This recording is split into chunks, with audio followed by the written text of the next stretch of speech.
ओह्लाइछंती रामनाथ कोविंद सीधा सड़क प्रवेश करुछंती संसद भवन भीतर को आपण देखि परछंती यार सीधा प्रसारण प्रथमे रामनाथ कोविंद गाड़ी ओह्लाई संसद भवन को प्रवेश कले यापरे विदायी राष्ट्रपति प्रणब मुखर्जी वर्तमान गाड़ी ओह्लाई संसद भवन को प्रवेश करुछंती आपण देखि परछंती संसद भवन सीधा प्रसारण समस्त प्रकार व्यवस्था करा जायछि सिक्यूरिटी गार्ड मध्ये रहिछंती एवं समस्त अधिकारी उपस्थित रहिछंती आगरे रहिछंती राष्ट्रपति प्रणब मुखर्जी जी की विदायी राष्ट्रपति एवं तांको पछरे रहिछंती रामनाथ कोविंद नवनिर्वाचित राष्ट्रपति आउ मात्र किछि मिनिट अपेक्षा किछि मिनिट परे शपथ ग्रहण करिवे नवनिर्वाचित राष्ट्रपति रामनाथ कोविंद सुप्रीम कोर्ट मुख्य विचारपति तांको शपथ पाठ कराइबे समस्त केंद्र मंत्रिमंडल समस्त सदस्य विभिन्न राज्यर राज्यपाल मुख्यमंत्री विभिन्न देशर राष्ट्रदूत सांसद सामरिक एवं बेसामरिक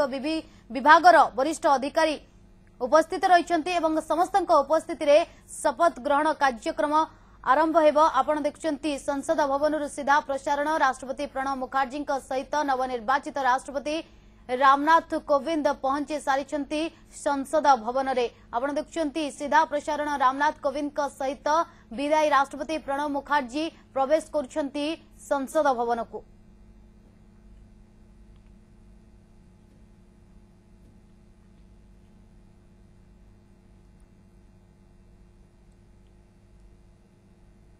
विदायी राष्ट्रपति प्रणब मुखर्जी सहित पछरे रही नवनिर्वाचित राष्ट्रपति प्रार्थी रामनाथ कोविंद श्रीजुक्त परिडा ए जो दृश्य आप देखुं आगरे रही विदायी राष्ट्रपति प्रणब मुखर्जी पछरे रही रामनाथ कोविंद आउ मात्र किछि मिनिट अपेक्षा किछि मिनिट परे सुप्रीम कोर्ट जी मुख्य विचारपति रही से रामनाथ कोविंद को शपथ पाठ कराइबे एवं ए चित्र पूरा बदली जीव आगरे आउ किछि समय परे रहिबे रामनाथ कोविंद।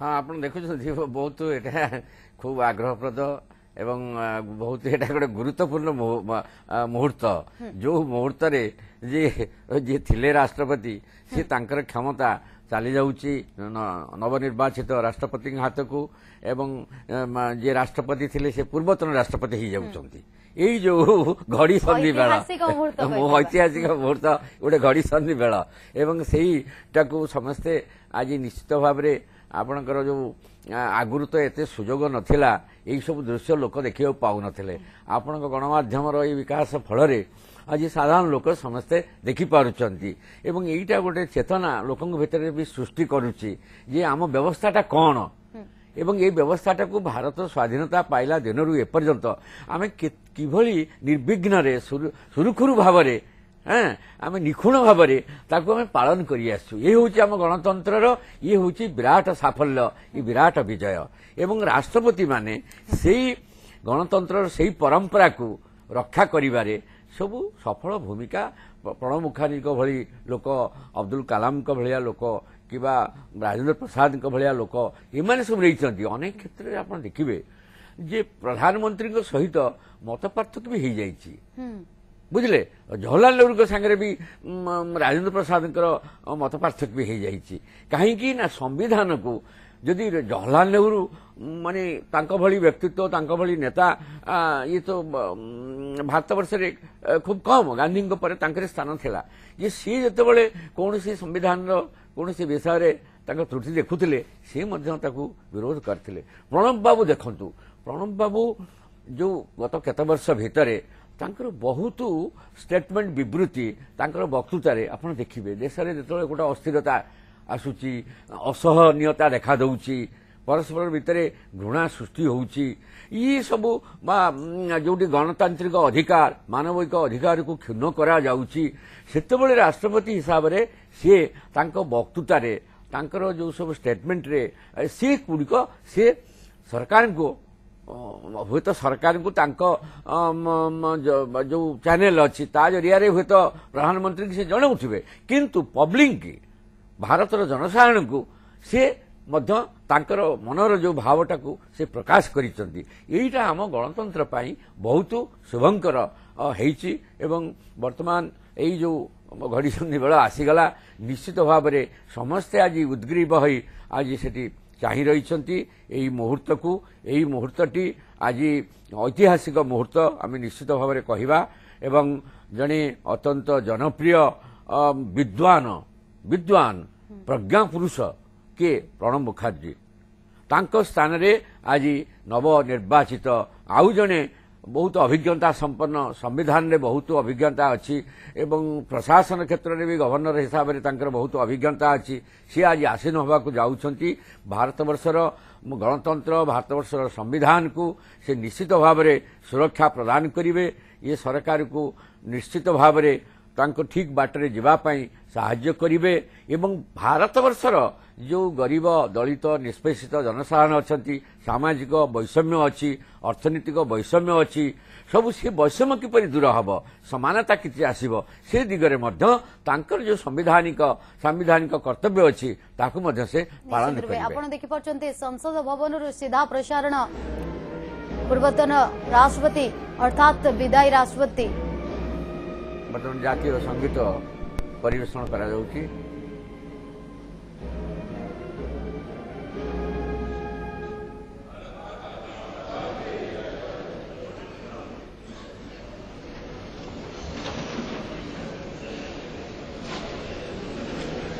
मान्यवर आदेश हो तो निर्वाचन आयोग से प्राप्त निर्वाचित राष्ट्रपति की घोषणा को पढ़ा जाए।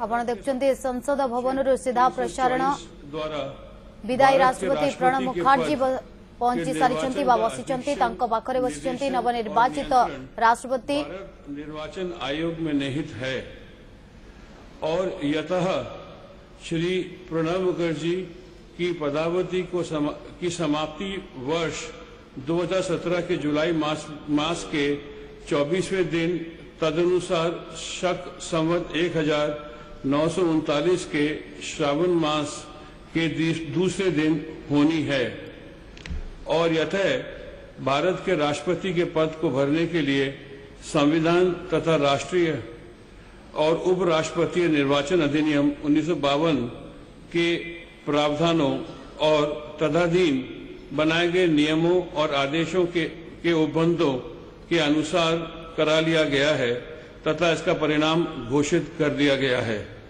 अतः अब भारत निर्वाचन आयोग ये प्रमाणित करता है कि वर्ष 2017 के जुलाई मास में के 20वें दिन तदनुसार शक संवत 1939 के आषाढ़ मास में के 29वें दिन को श्री रामनाथ जी कोविंद भारत के राष्ट्रपति पद के लिए विधिवत रूप से निर्वाचित हो गए हैं।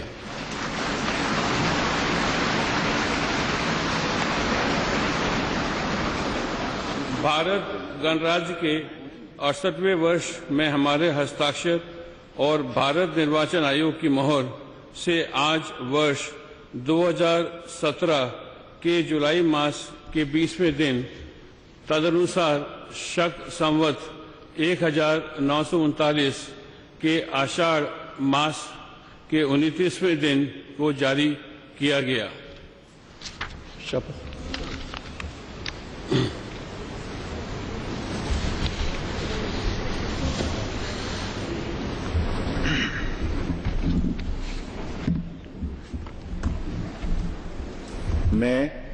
मैं ईश्वर की शपथ लेता हूं कि रामनाथ कोविंद ईश्वर की शपथ लेता हूं कि मैं श्रद्धा पूर्वक भारत के राष्ट्रपति के पद का कार्यपालन करूंगा भारत के राष्ट्रपति के पद का कार्यपालन करूंगा तथा अपनी पूरी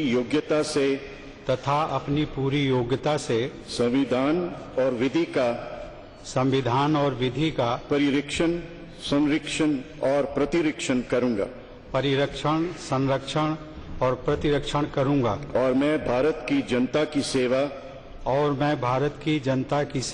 और कल्याण में निरत रहूंगा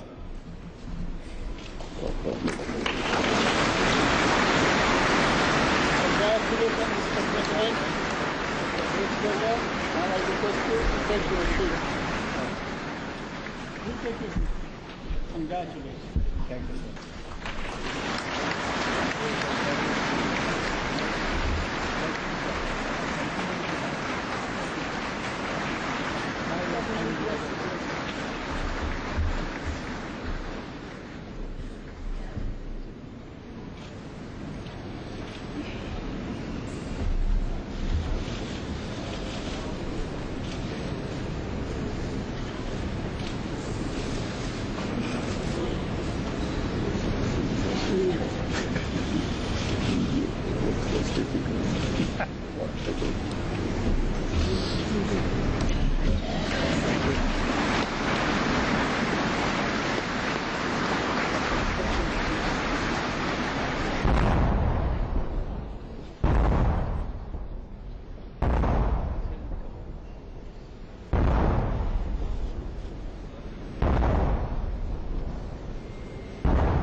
मान्यवर, आपका आदेश हो तो आपके पद ग्रहण की उद्घोषणा की जाए और उसे भारत के राजपत्र में प्रकाशित किया जाए।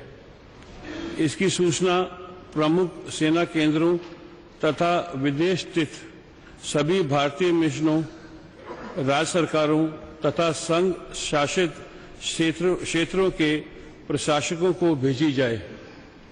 भारत सरकार के सभी मंत्रालयों और विभागों को भी सूचना तथा आवश्यक आदेश जारी करने हेतु भेजा जाए।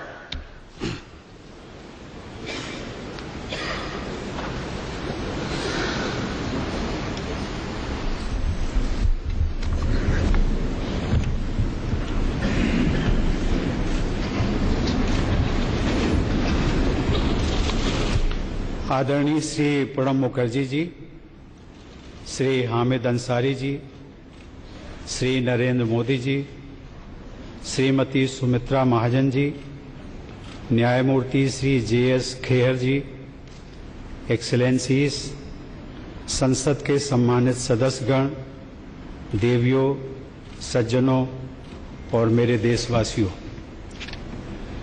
मुझे भारत के राष्ट्रपति पद का दायित्व सौंपने के लिए मैं आप सभी का हृदय से आभार व्यक्त करता हूं।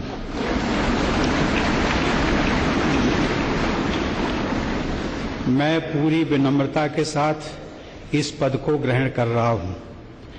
यहां सेंट्रल हॉल में आकर मेरी कई पुरानी स्मृतियां ताजा हो गई हैं। मैं संसद का सदस्य रहा हूं और इसी सेंट्रल हॉल में मैंने आप में से कई लोगों के साथ विचार विनिमय किया है। कई बार हम सहमत होते थे, कई बार असहमत, लेकिन इसके बावजूद हम सभी ने एक दूसरे के विचारों का सम्मान करना सीखा। यही लोकतंत्र की खूबसूरती है। मैं एक छोटे से गांव में मिट्टी के घर में पला बढ़ा हूं। मेरी यात्रा बहुत लंबी रही है, लेकिन ये यात्रा अकेले सिर्फ मेरी नहीं रही है। हमारे देश और हमारे समाज की भी यही गाथा रही है। हर चुनौती के बावजूद हमारे देश में संविधान की प्रस्तावना में उल्लिखित न्याय, स्वतंत्रता, समानता और बंधुत्व के मूल मंत्र का पालन किया जाता है और मैं इस मूल मंत्र का सदैव पालन करता रहूंगा।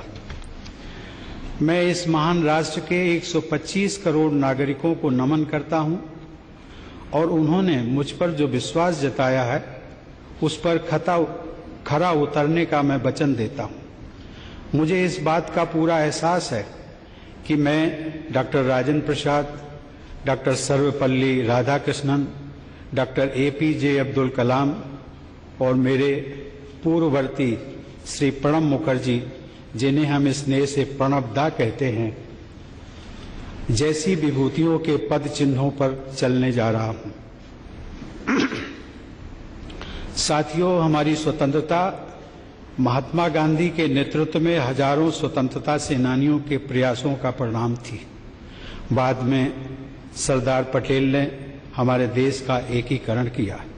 हमारे संविधान के प्रमुख शिल्पी बाबा साहब भीमराव अंबेडकर ने हम सभी में मानवीय गरिमा और गणतांत्रिक मूल्यों का संचार किया। वे इस बात से संतुष्ट नहीं थे कि केवल राजनीतिक स्वतंत्रता ही काफी है। उनके लिए हमारे करोड़ों लोगों की आर्थिक और सामाजिक स्वतंत्रता के लक्ष्य को पाना भी बहुत महत्वपूर्ण था। अब स्वतंत्रता मिले 70 वर्ष पूरे होने जा रहे हैं। हम 21वीं सदी के दूसरे दशक में हैं। वो सदी जिसके बारे में हम सभी को भरोसा है कि ये भारत की सदी होगी। भारत की उपलब्धियां ही इस सदी की दिशा और स्वरूप तय करेंगी। हमें एक ऐसे भारत का निर्माण करना है जो आर्थिक नेतृत्व देने के साथ ही नैतिक आदर्श भी प्रस्तुत करे। हमारे लिए ये दोनों मापदंड कभी अलग नहीं हो सकते। ये दोनों जुड़े हुए हैं और इन्हें हमेशा जुड़े ही रहना होगा। साथियों, देश की सफलता का मंत्र उसकी विविधता है। विविधता ही हमारा वो आधार है जो हमें अद्वितीय बनाता है। इस देश में हमें राज्यों और क्षेत्रों, पंथों, भाषाओं, संस्कृतियों, जीवन शैलियों जैसी कई बातों का सम्मिश्रण देखने को मिलता है।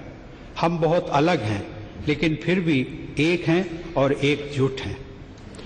21वीं सदी का भारत ऐसा भारत होगा जो हमारे पुरातन मूल्यों के अनुरूप होने के साथ चौथी औद्योगिक क्रांति को भी विस्तार देगा।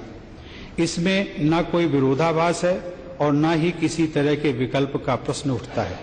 हमें अपनी परंपरा और प्रौद्योगिकी, प्राचीन भारत के ज्ञान और समकालीन भारत के विज्ञान को साथ लेकर चलना है।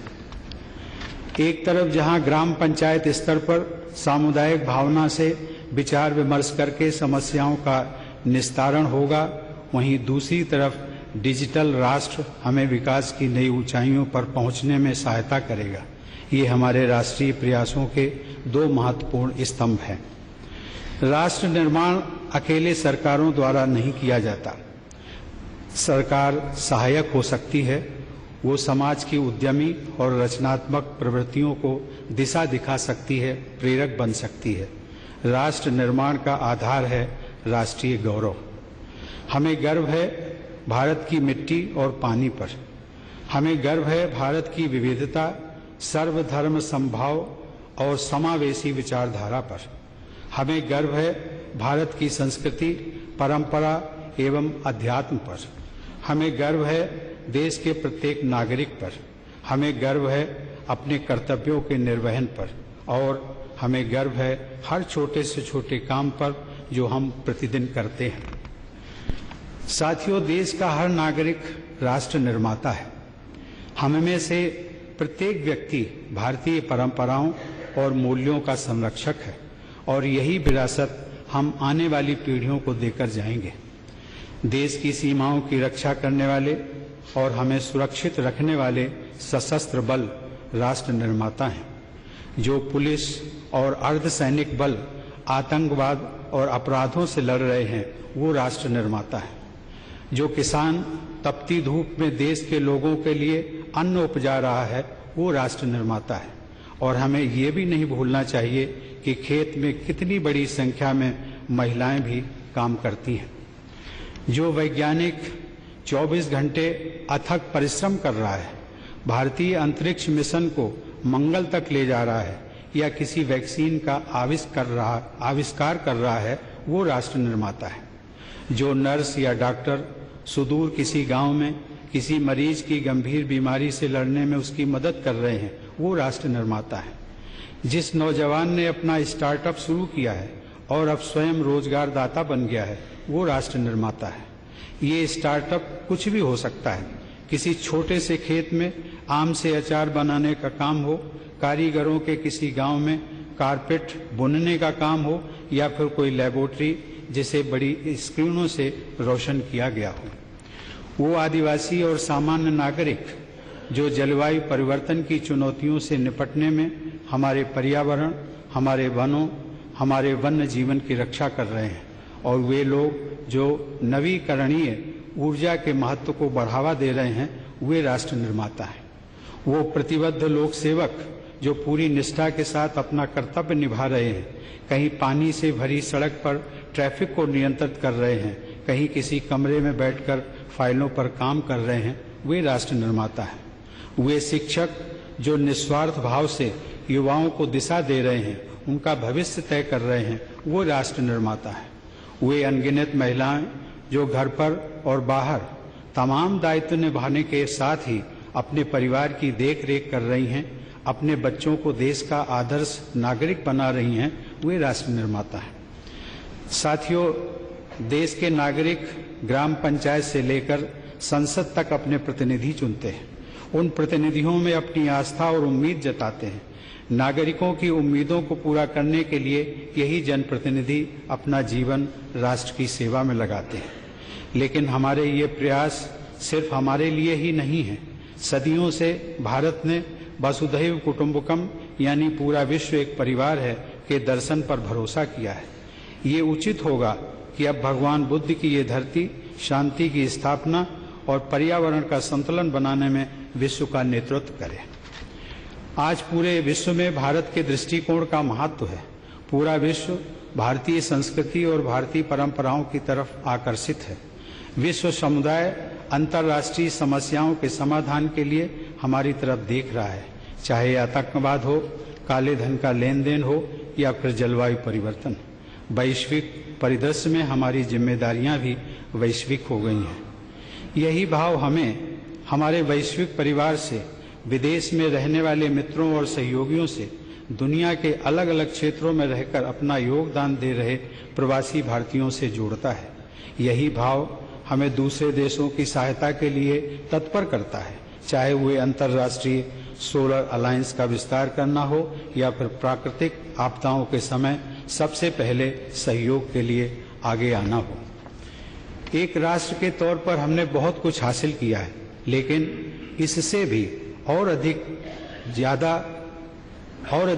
ज्यादा करने का प्रयास और बेहतर करने का प्रयास और तेजी से करने का प्रयास निरंतर होते रहना चाहिए। ये इसलिए भी महत्वपूर्ण है क्योंकि वर्ष 2022 में देश अपनी स्वतंत्रता के 75वें साल का पर्व मना रहा होगा। हमें इस बात का लगातार ध्यान रखना होगा कि हमारे प्रयास से समाज की आखिरी पंक्ति में खड़े उस व्यक्ति के लिए और गरीब परिवार की उस आखिरी बेटी के लिए भी नई संभावनाएं और नए अवसरों के द्वार खुलें। हमारे प्रयत्न आखिरी गांव के आखिरी घर तक पहुंचने चाहिए।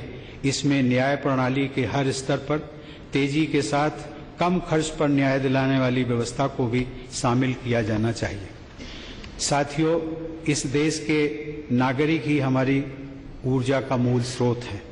मैं पूरी तरह आश्वस्त हूं कि राष्ट्र की सेवा के लिए मुझे इन लोगों से इसी प्रकार निरंतर शक्ति मिलती रहेगी। हमें तेजी से विकसित होने वाली एक मजबूत अर्थव्यवस्था, एक शिक्षित, नैतिक और साझा समुदाय, समान मूल्यों वाले और समान अवसर देने वाले समाज का निर्माण करना होगा। एक ऐसा समाज जिसकी कल्पना महात्मा गांधी और दीनदयाल उपाध्याय जी ने की थी। ये हमारे मानवीय मूल्यों के लिए भी महत्वपूर्ण है। ये हमारे सपनों का भारत होगा, एक ऐसा भारत जो सभी को समान अवसर सुनिश्चित करेगा। ऐसा ही भारत 21वीं सदी का भारत होगा। आप सबको बहुत बहुत धन्यवाद। जय हिंद, वंदे मातरम।